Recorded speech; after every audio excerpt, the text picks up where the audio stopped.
Even better done by Blitzarves. Brilliant by Duncan.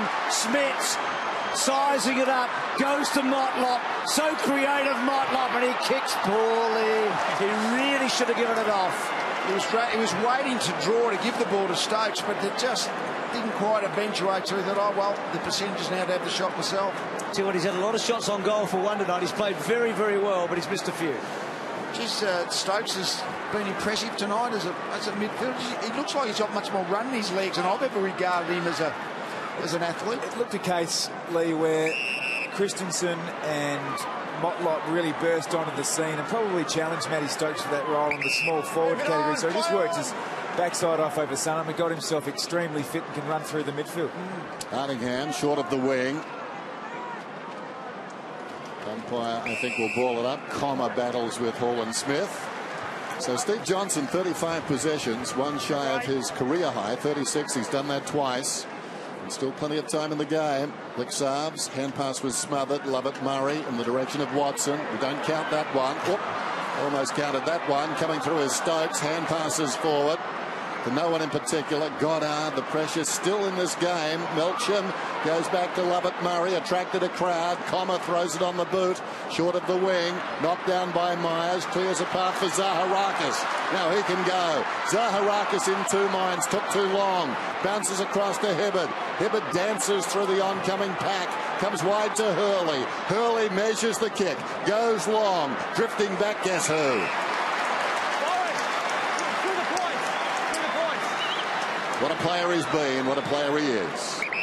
And the umpire calling him Boris there, using the nickname. He's obviously been around a while.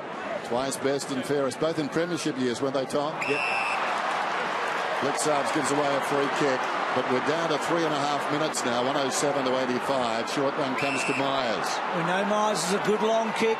Can he get this all the way? Can't quite get the hook back, Geelong, with the numbers. And that's a disappointing result. They've done a great job, the tall defenders, tonight. When Dennis said guess who a moment ago, it probably could have been 2 or 3, to be truthful. He picked a good one with Enright. But they've got so many good sweepers, the Cats, haven't they? I mean, Bartel does it well.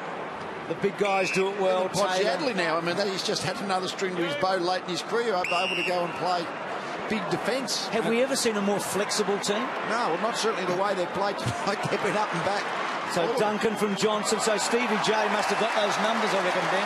Yep. And now Hawkins, who's had a quieter one, but that won't worry them. I mean, if Tommy kicks 2 and they win by 4, well, that's okay. It's only when you get beaten you worry about that, isn't it? I think in fairness, Bruce, he had a couple of near misses. He's on 36 now.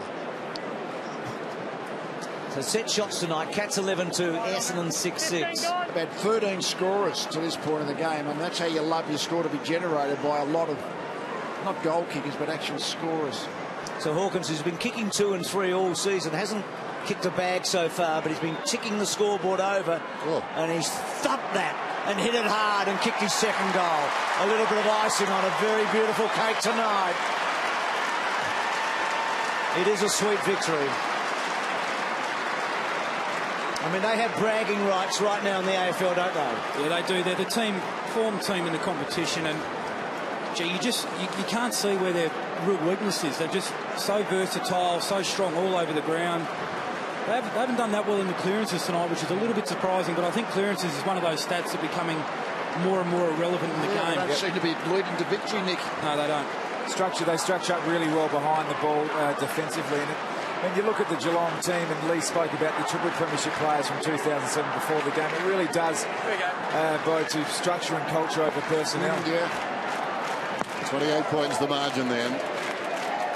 Bill Chambers, patient that time and won it down. Lovett Murray, hacks it wide. Zaharakis breaks away, goes down towards right half forward. Pitches just outside the 50. Hurley in desperate trouble. Over the top was Taylor. Close to the boundary line, Bartel. In fact, he took it out. Now, Tom, just a question without notice.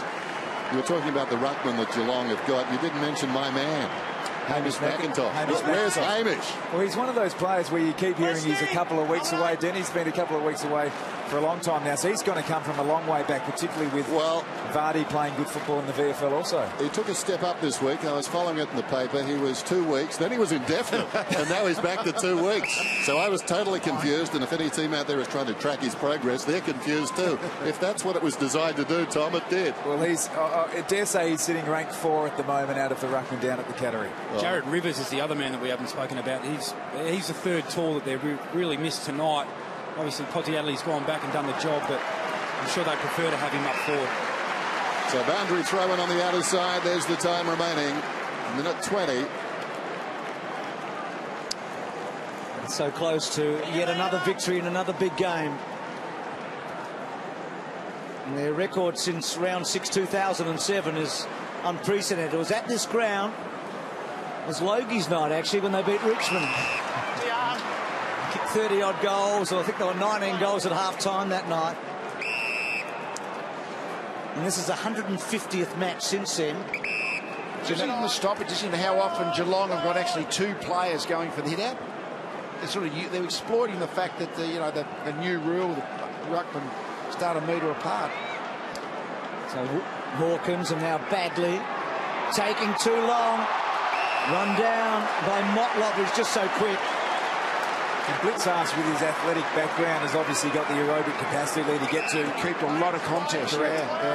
Whether he's the on-ball ruckman at the time or not, he can still get there. Yep. So in those 150 games since that premiership year of 2007, who Tom sitting alongside me was the captain of the club, they've now won 125 out of their last 150 matches. It's an unprecedented run by a magnificent football team. They've played total football again tonight. Stevie Johnson's been so symbolic of their efforts, and Geelong win the battle of the undefeateds, and they take the Bombers by 113 to 85.